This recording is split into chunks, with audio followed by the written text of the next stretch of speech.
ক্রমশ এ গল্পে আরো পাতা জুড়ে নিচ্ছি। অনেক দিন ধরে ভাবছিলাম আমাদের পর্দাগুলো চেঞ্জ করব কিন্তু আর করা হচ্ছিল না। তো ফাইনালি আজকে পর্দাগুলো চেঞ্জ করব। আসসালামু আলাইকুম, সবার কি অবস্থা? আই হোপ সবাই অনেক ভালো আছো।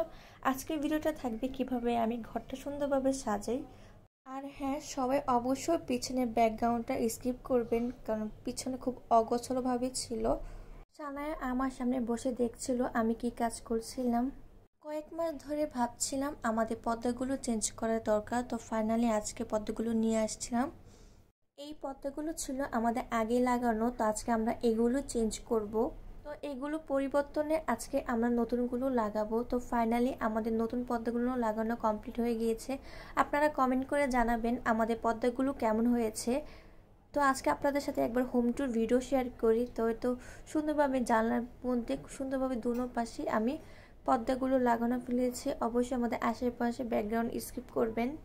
তো এবার আমি চাচ্ছিলাম পর্দাগুলো হোয়াইটের মধ্যে আনার জন্য, হোয়াইটের মধ্যে একটু পাতা প্রিন্ট করা। আমার কাছে পর্দাগুলো অনেক ভালো লেগেছে। তো আপনাদের কাছে কেমন লেগেছে অবশ্যই কমেন্ট করে জানাবেন।